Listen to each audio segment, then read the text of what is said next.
Pues cuando iniciamos el estudio, entonces apenas habíamos visto el apartado que en la Biblia de Reina Valera dice el verbo hecho carne, luego el que dice testimonio de Juan el Bautista y el Cordero de Dios. O sea, apenas habíamos tenido estas tres sesiones. Ujú. Hoy vamos a ver en el que dice los primeros discípulos. Y es el primer capítulo del Evangelio de Juan, todavía, no hemos leído el primer capítulo, y en el versículo 35. Entonces dice, el siguiente día otra vez estaba Juan y dos de sus discípulos. Aquí se está refiriendo a que cuando dice el siguiente día de qué? Bueno, pues es que previamente sucedió lo del bautizo de Jesús. Si te acuerdas, primero Juan el Bautista entra en escena cuando los fariseos ven y le preguntan que si era Elías, el profeta o el Cristo, o con qué autoridad hacía las cosas que hacía y bautizaba gente, que quién era él, ¿no? Esa fue la primera vez. Luego la segunda vez que habla de Juan el Bautista es cuando bautiza a Jesús. Y en la vez anterior platicábamos que cuando Juan el Bautista bautizó a Jesús en el Jordán, descendió una paloma y decíamos que esa paloma muy probablemente era la que se le perdió a Noé del No arca hay. porque ya no volvió con él, pero regresó en forma del Espíritu Santo sobre Jesús. Bueno, eso nada más es una hipótesis loca, pues, pero está curioso, ¿no? Que justo una paloma es la que Noé deja salir para que le diga si ya se acabó el diluvio y esta palomita ya no regresa y la siguiente vez que vemos a la aparición de una paloma, pues es cuando una de ellas desciende sobre Jesús para testificar que él es el Hijo de Dios. Y lo último que dijo Juan el Bautista fue, no lo conocía, refiriéndose que él no sabía que era el Cristo, pero sí que lo conocía porque era su primo. Pero el que me envió a bautizar con agua, aquel que me dijo sobre quien veas descender el Espíritu y que permanece sobre él, este es el que bautiza con el Espíritu Santo. Y yo lo vi y he dado testimonio de que este es el Hijo de Dios. Eso fue lo último que dijo Juan. Y al siguiente día de eso, o sea, justo el siguiente día del bautizo de Jesús, espera, Ujú. pero no voy a enmudecer un poco. Sí.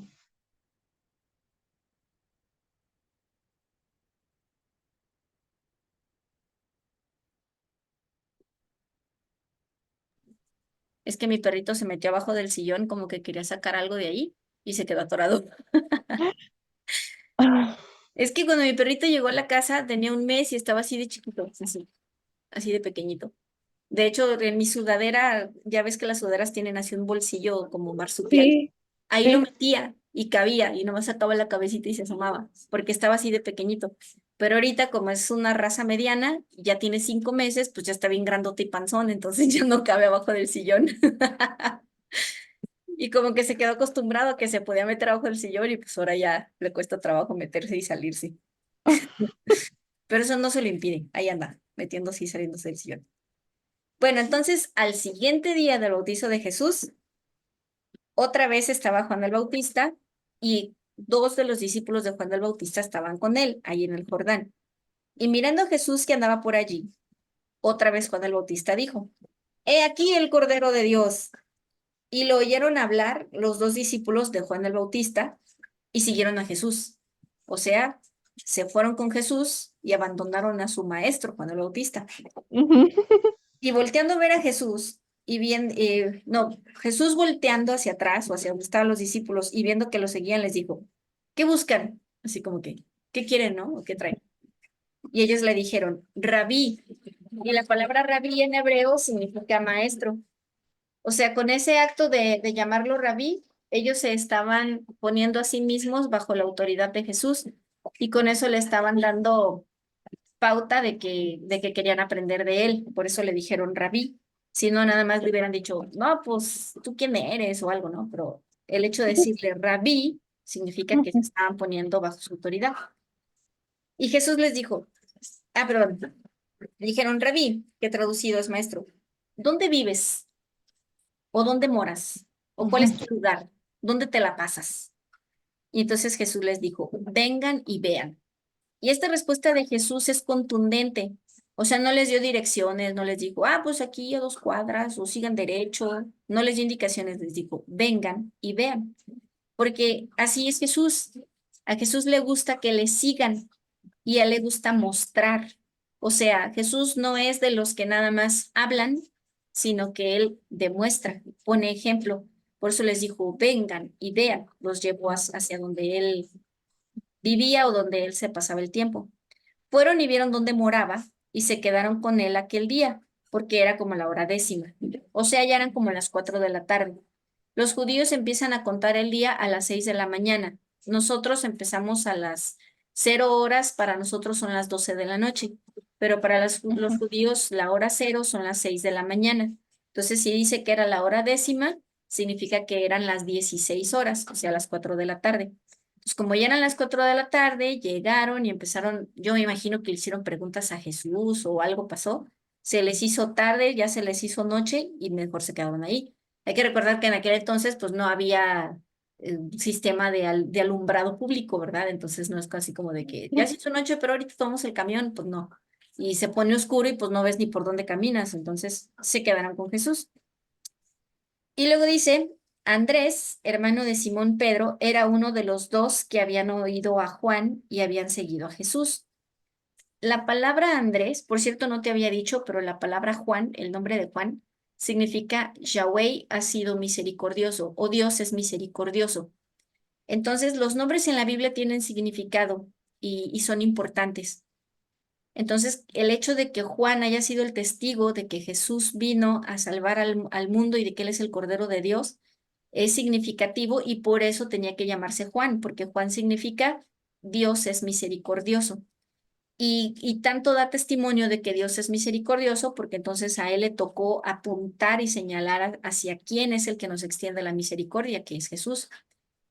Y el nombre de Andrés, bueno, tampoco te he dicho el de Jesús. Jesús significa Yahweh es salvación o el Señor es salvación, que es como Isaías. De hecho, Isaías en hebreo se pronunciaría Ishaiha y significa el Señor es mi salvador.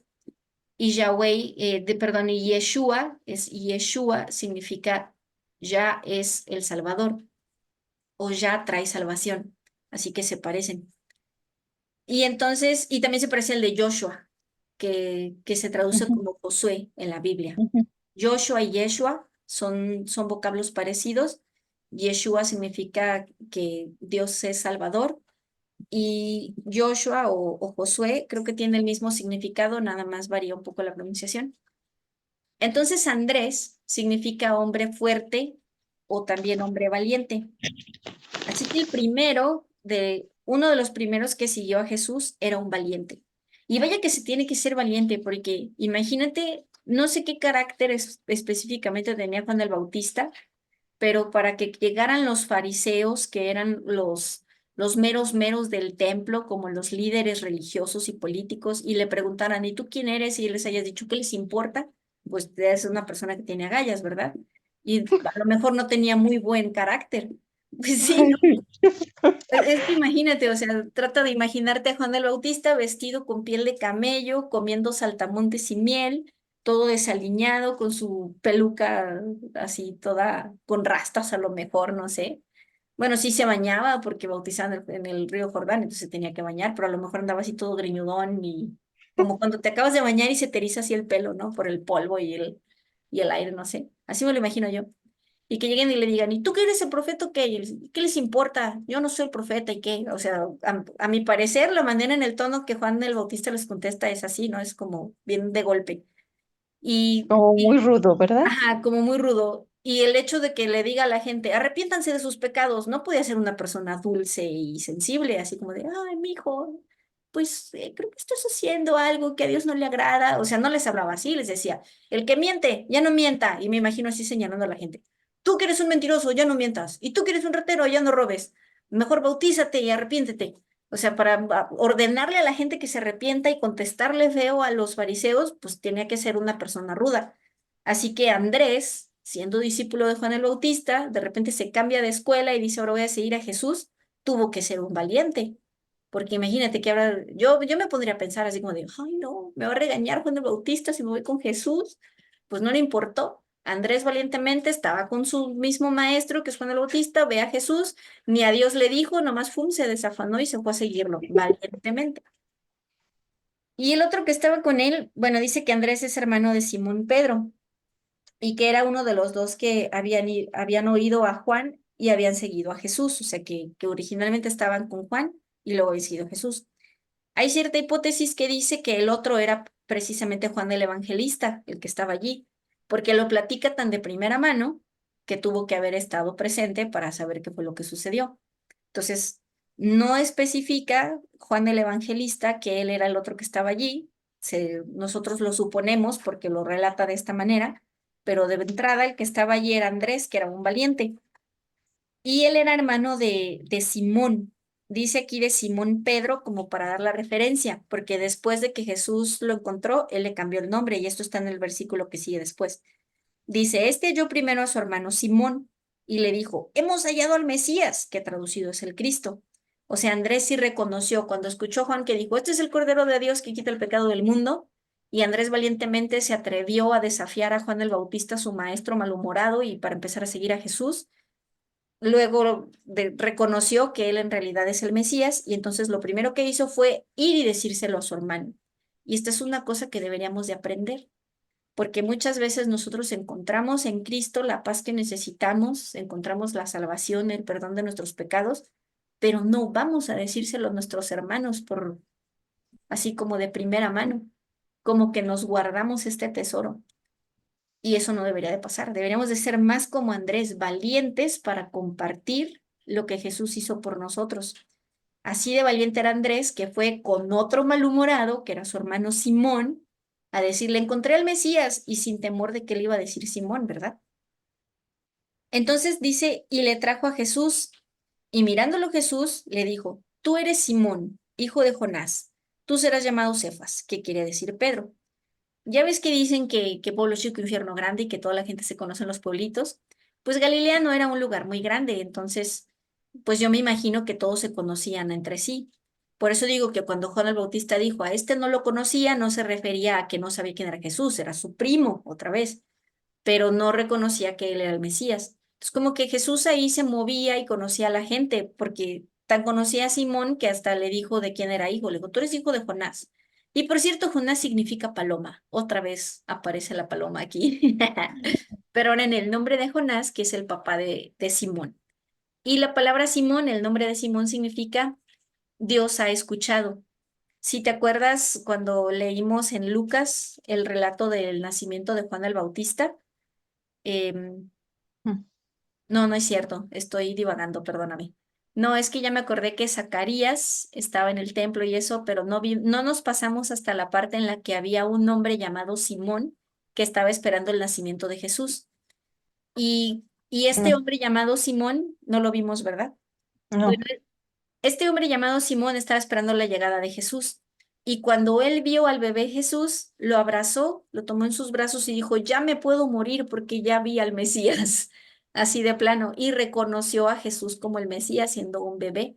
Pero así era la fe de Simón de que estaba esperando que Jesús llegara, que se mantuvo vivo, sobrevivió hasta que pudo abrazar al bebé Jesús y reconocerlo.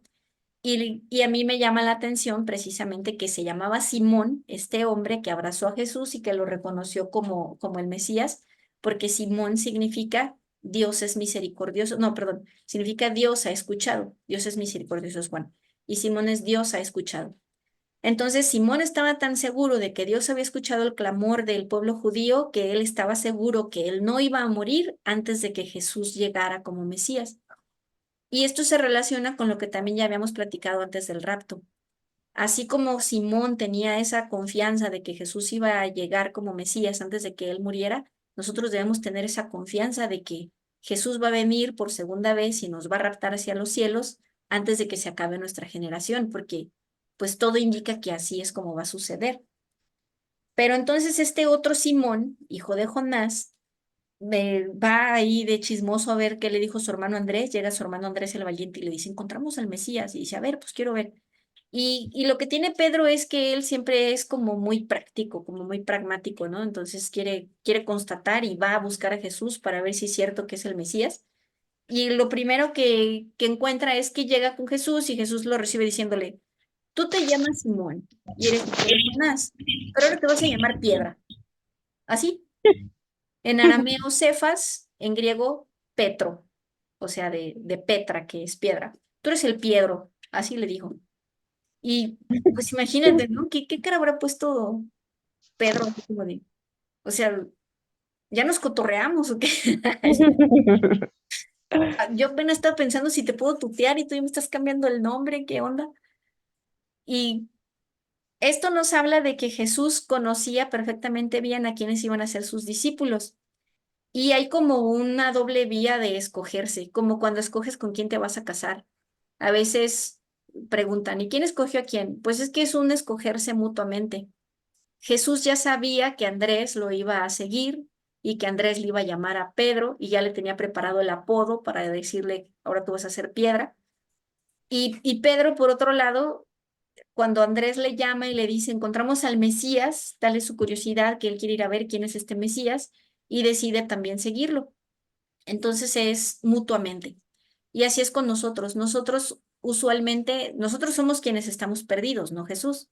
Luego es común a veces decir, desde que encontré a Jesús, y no es cierto, tú no encontraste a Jesús, Jesús te encontró, tú eres la que estaba perdida.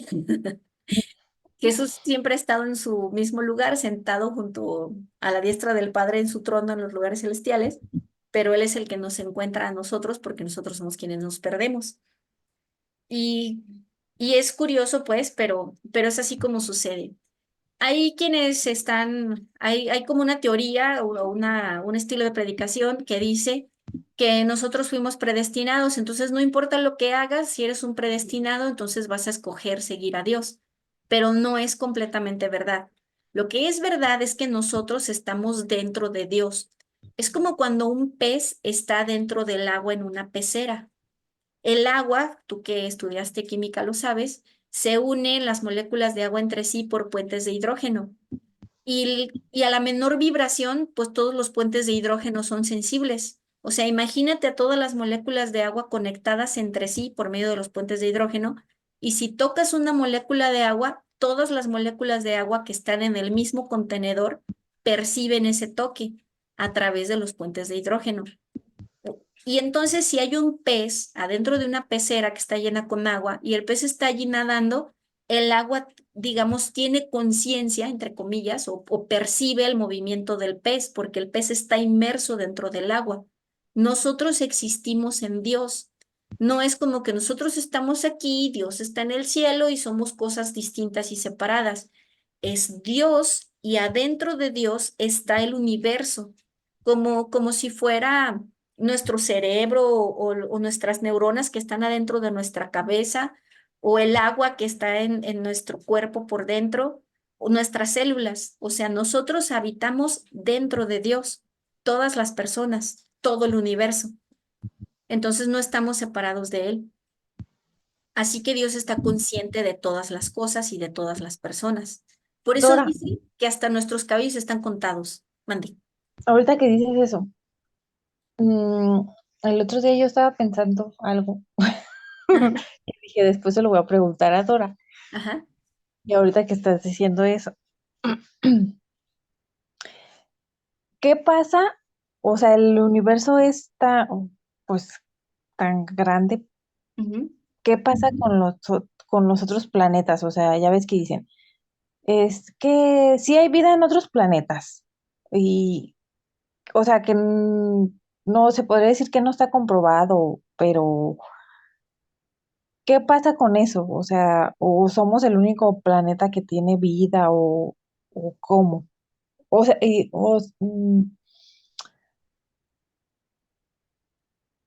porque Dios nos creó creó la tierra y creó todo, ajá. pero y creó el universo. Entonces, ¿qué pasa con eso? De si hay vida en otro planeta o no. O pues es que hay otras galaxias y todo eso. Y vas a decir, como decía Carl Sagan, ¿no? Si somos el único, si nuestro planeta es el único que tiene vida, entonces qué desperdicio de espacio, decía Carl Sagan. Ya se Ah, sí, decía. pero ya se murió. Ah.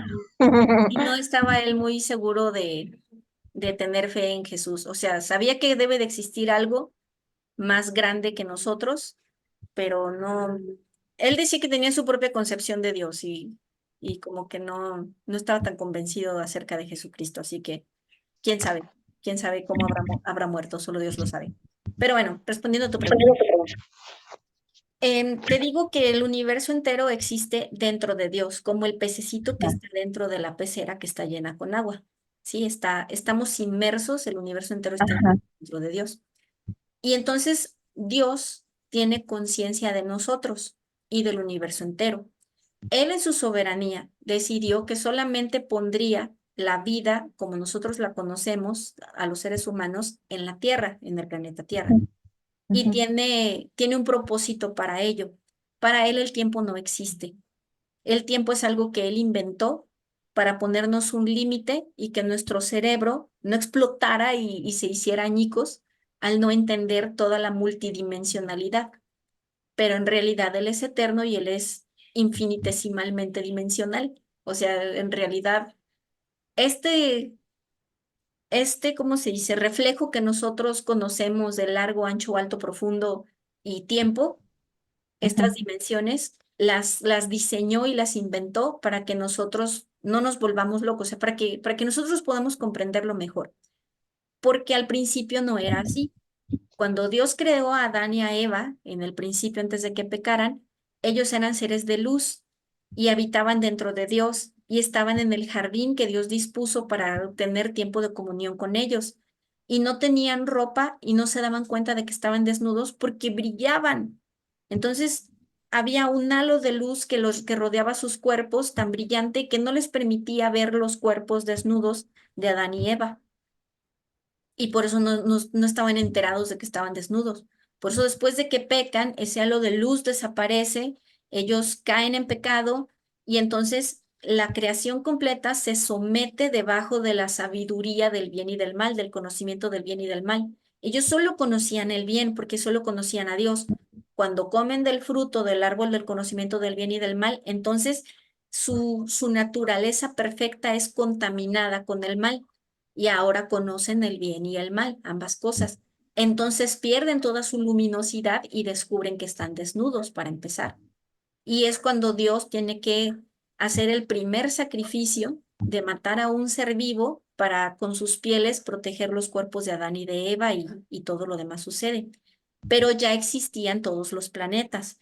Cuando en el Génesis dice que en el principio creó Dios los cielos y la tierra, dice ujú, los cielos en plural porque él creó la tierra con su atmósfera, su biosfera y su atmósfera, que es el primer cielo, el segundo cielo, que es el espacio exterior donde están todos los planetas, y el tercer cielo, que es donde Dios habita. Pero nosotros estamos inmersos dentro de Dios, ¿sí? ujú. Entonces Dios puede, si Él quiere, tomar a una persona y hacerla traspasar por los cielos y llegar a su presencia en el tercer cielo, o puede dejar que esa persona quede inmersa y se quede adentro de este plano limitado.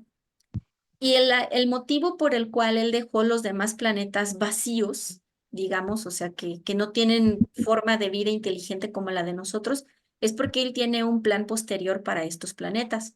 En la Biblia dice que cuando Cristo venga por la segunda vez, después de que venga por nosotros y nos rapte hacia Él, y cuando ya los seres humanos hagan un montón de loqueras y estalle la guerra de Armagedón, que es la tercera guerra mundial, y todo pase, dice que después Jesucristo va a reformar la tierra porque dice que hará nuevos cielos y nueva tierra. Pero fíjate cómo en plural dice nuevos cielos, en plural, y Ujú. nueva tierra, una sola nueva tierra. O sea, el plan de Dios no es destruir a la tierra. Ahorita que está tan de moda de que todo mundo agarra el apocalipsis como si fueran las malas noticias de la destrucción total del mundo, es mentira. En realidad, Dios no tiene planes de destruir a la tierra, pero la tierra va a sufrir devastación debido a los seres humanos y al pleito de la guerra de la Tercera Guerra Mundial y al pleito con el diablo. Y Cristo va a reformar la tierra y a reconstruirla, una sola tierra. Pero dice que que va a hacer nuevos cielos, o sea, va a renovar la organización de los cielos en plural. Y bueno, yo entiendo, para mí esto significa, porque luego dice también en una parte de la Biblia que nosotros estaremos gobernando con Cristo. Yo entiendo que entonces lo que va a suceder es que algunas personas habitarán en distintos planetas. Como ya vamos a tener cuerpos renovados como el de Cristo, Acuérdate que Cristo podía atravesar las paredes y las puertas porque estaban los apóstoles, los discípulos estaban atrancada la puerta, estaban encerrados, temerosos por sus vidas, y Jesús aún así aparece adentro de su casa y les pide de comer. Entonces podía traspasar las puertas atrancadas y las paredes, ¿no? Y ese es el cuerpo renovado de Jesús. Y dice que Dios, que Cristo nos va a dar un cuerpo nuevo semejante al de la gloria suya. Y como hay otra parte en donde dice que Él va a reorganizar los cielos, y también hay una parte donde dice que gobernaremos junto con Él, entonces yo entiendo, o a mi parecer interpreto, pues, que en todos esos planetas que están vacíos, Dios planea poner personas. Porque si no, ¿qué va a hacer con toda la humanidad? O sea, ahorita ya no cabemos. ¿Cuántos millones de personas somos ahorita en el mundo? ¿Como qué? ¿8, 10 millones de personas? Ya no sé, 1.000 millones, creo, ¿no? O sea, somos un montón y ya no cabemos. Entonces, imagínate cuando resucite de entre los muertos a todas las demás personas desde el principio, desde Adán y Eva hasta nuestros días, pues no vamos a caber. Entonces, yo entiendo como que algunas personas las va a trasladar a otros planetas y ya no vamos a tener el problema de que si la atmósfera tiene oxígeno y nitrógeno o no, porque con nuestros cuerpos renovados ya no vamos a ser susceptibles a la composición química del aire. Y por cierto, en la composición química del aire, un dato muy curioso, el 18% del aire es oxígeno y el oxígeno es el octavo elemento químico en la tabla periódica. Y el oxígeno, que es el octavo elemento, es una metáfora o un tipo de Cristo, porque en la Biblia Cristo es representado con el número 8. Qué curioso, ¿no?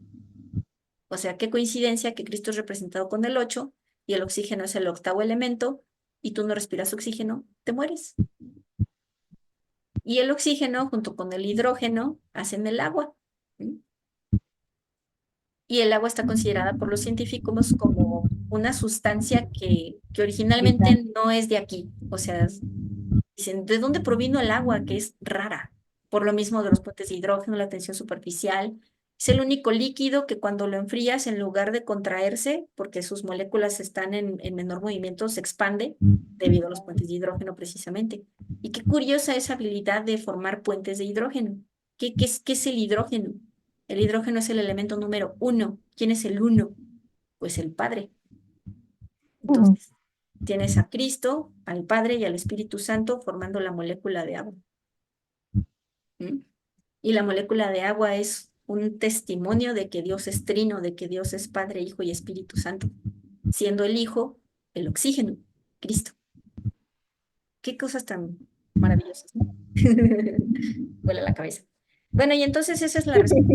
Ahora, si tu pregunta De va un verdad, poco más fue así. encaminada, sí. Ya sé, tengo a veces este tipo de conversaciones con Dios que luego me dejan así como flipando, dicen los españoles, así de, "Ah". Y Dios aprovecha las clases que voy a dar para luego revelarme misterios sorprendentes acerca de su naturaleza y su palabra. Y cuando di clases de química vi esas cosas, ¿no? Y luego te cuento lo que vi en la configuración electrónica, pero es tema para después.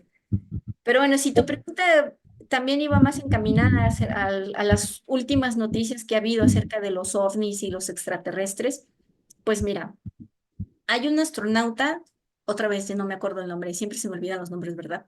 Pero Armando Lucin, el pastor del que te he compartido videos, platica en una de sus predicaciones más recientes de su canal, si te metes a su canal de YouTube y pones la penúltima de sus predicaciones, creo que es en la de la bestia que sale del abismo, parte 8, una cosa así. Y en esa predicación platica que él le tocó ser el intérprete, el traductor de un astronauta estadounidense que vino a México a dar unas conferencias y Armando Lucin ya era cristiano.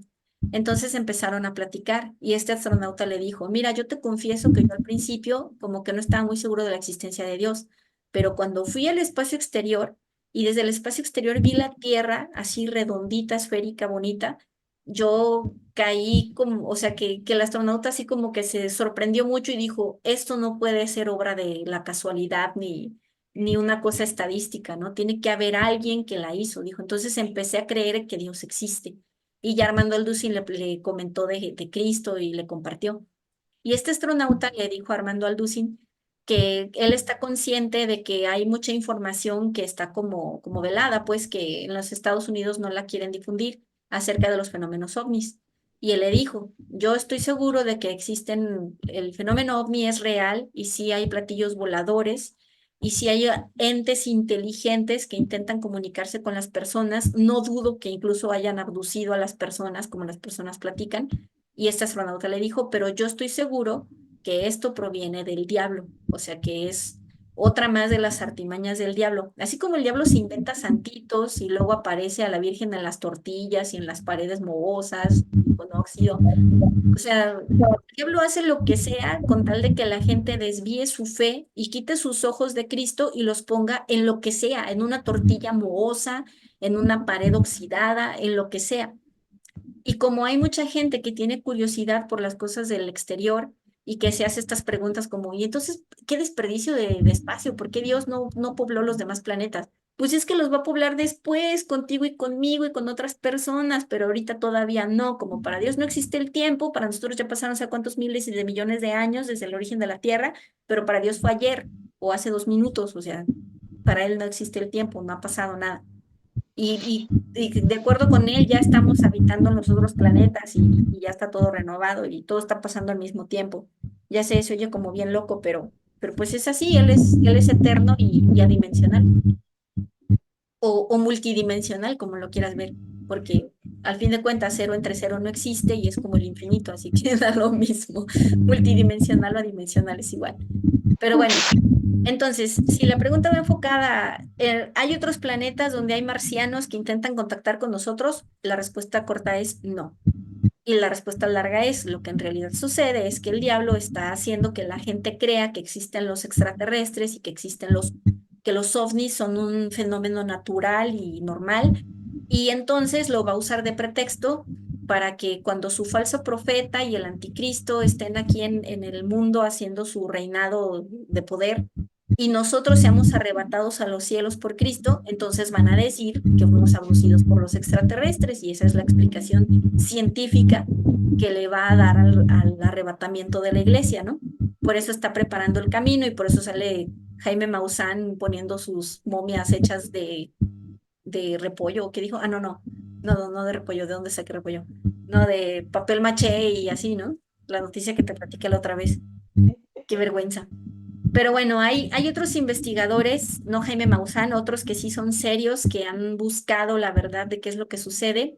Y hay uno que también menciona Armando Alducin en esta predicación que te digo, que él dice que es un investigador serio acerca del fenómeno ovni y de las cosas que han sucedido, y que esta persona se convirtió a Cristo y empezó a creer en Jesús y se dio cuenta de que todo es una mentira del diablo, y así es como lo cataloga, dice. Sí existe el fenómeno ovni, sí hay como intento de seres inteligentes de contactar a la humanidad, pero está todo manipulado, son demonios que en realidad intentan contactar a la gente. Hay un libro que se llama, déjame acordarme cuál es y cuál es. Bueno, la autora es Rebecca Brown, pero leí como 4 o 5 libros de Rebecca Brown, así que no me acuerdo exactamente en cuál. Me parece que es en el libro de, déjame acuerdo, leí El vino a dar libertad a los cautivos, Prepárense para la guerra. Creo que es en el de Prepárense para la guerra, donde ella menciona también de una persona que ella conoció y que le platicó, o sea, de primera mano, dice, fulanita de tal, bueno, no da el nombre real para proteger la identidad, pero dice, conocí a una persona que me platicó que ella iba en su auto conduciendo y entonces vio así como una lucecita extraña y se dio cuenta que era un ovni y que ella en su cabeza percibió una voz que trataba de comunicarse con ella.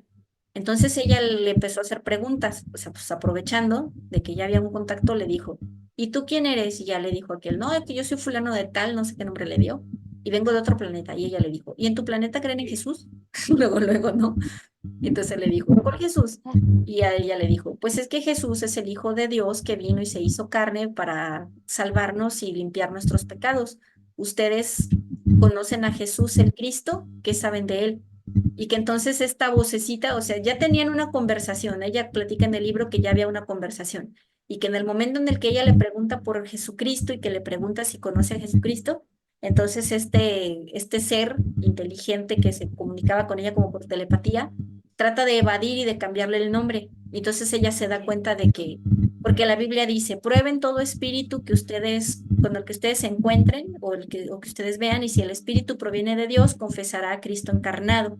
Si el espíritu no proviene de Dios, entonces no confesará a Cristo encarnado. Entonces, cuando ella se da cuenta de que no confesó a Cristo, ella dijo, tú eres un demonio que estás tratando de engañarme, así que te ordeno en el nombre de Jesús que dejes de transmitir lo que estés haciendo con mi mente. Te ordeno que te calles y te alejes de mí en el nombre de Jesús. Y ¡pum! Desapareció todo. Desapareció el ovni, ya no escuchó nada y todo se acabó. Entonces eso es prueba de que en realidad se trata de demonios que se disfrazan de inteligencias superiores. O sea, sí son inteligentes y sí tienen una inteligencia superior que la del ser humano por ahora, pero no habitan otros planetas y tratan de venir al mundo a traernos tecnología. En realidad solo tratan de engañarnos y de desviar nuestra atención para que en lugar de concentrarnos en Cristo Jesús, pensemos en otra cosa distinta y empecemos a idolatrar a otra cosa que es superior y más inteligente que nosotros. Y no es un desperdicio de espacio el universo. Dios tiene planes perfectos para ello. Hay un libro que se llama Sentados en lugares celestiales y hay otro libro que se llama La generación de resurrección. Sentados en lugares celestiales, la autora es Ana Méndez Ferrell y su esposo Emerson Ferrell escribió el de La generación de resurrección.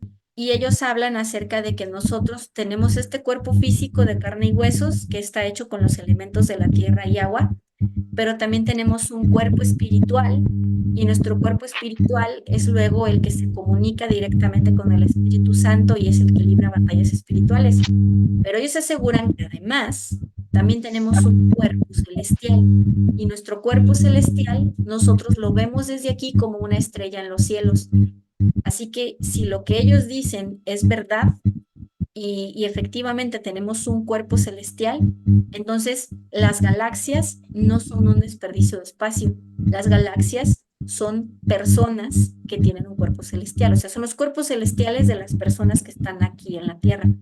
Y por eso son como infinitas, no las podemos contar, y cada galaxia está formada por no sé cuántos planetas, así que ahí están las dos teorías. La que yo interpreto de que pienso que nosotros vamos a habitar en otros planetas cuando tengamos nuestro cuerpo glorificado, y la hipótesis o la teoría que tienen Ana Méndez Ferrell y su esposo Emerson, de que las galaxias o las estrellas en realidad son los cuerpos celestes de los hijos de Dios. Ahí está, te lo dejo y tú analízalo a ver qué encuentras. ¿Qué revelación te da a ti el Espíritu Santo? Pero definitivamente no es espacio desperdiciado, como decía Carl Sagan. Dios siempre tiene un propósito para todas las cosas. Y pues terminamos por hoy. Ya nos acabamos el pequeño pasaje de ¿qué? 5 versículos o 6. Y sigue el pasaje que dice, Jesús llama a Felipe y Natanael. Ese es el que veríamos la próxima semana. Y por fin vamos a terminar el primer capítulo del Evangelio de Juan. Bueno, si no tienes otra cosa más que preguntar o agregar, pues entonces, ¿qué te parece si oramos para terminar? Ay, sí, porque no oramos al Deberíamos, principio. deberíamos iniciar con una oración y terminar con una oración. Y luego, como yo ya oré antes, pues como que se me olvida orar contigo. Perdóname, mi error. Bueno, oramos para terminar. Padre, te damos gracias porque pudimos reanudar nuestros estudios bíblicos y este es el primero del año que tenemos. Esperamos que tú nos concedas repetirlo y cada semana poder encontrarnos, aunque sea así de manera virtual, y seguir estudiando. Te pido que tu palabra quede grabada en nuestros corazones. Tu palabra misma se defiende y dice que no regresa a ti vacía. Dice, mi palabra no volverá a mí vacía, sino que producirá el fruto para el que la envié. Que produzca tu palabra el fruto para el que la enviaste, Señor. Limpia nuestros oídos espirituales con la sangre de la corona de espinas de mi Señor Jesucristo y saca toda cosa que se oponga a tu conocimiento. Sometemos nuestros pensamientos a la obediencia a Cristo Jesús y derribamos todo argumento que se construya en nuestras mentes en contra del conocimiento de Cristo, para que todas las cosas que nosotros estudiamos en tu palabra las interpretemos correctamente, que tu precioso Espíritu Santo sea nuestra guía y quien nos enseñe en todo momento, y nos consagramos a ti, Señor, para conocerte cada vez más. Estamos leyendo tu palabra porque queremos conocerte, tenemos curiosidad hambre y sed de ti, de tu amor por nosotros. Gracias por enviar a tu Hijo amado, nuestro Señor Jesucristo, a morir por nosotros, y gracias porque por su sangre nosotros recibimos perdón de nuestros pecados y sanidad de nuestros cuerpos físicos. Gracias, Señor Jesús, porque cuando tú dijiste consumado es, quedó terminada tu obra. Te bendecimos y te agradecemos, Padre, en el nombre de Jesús. Amén.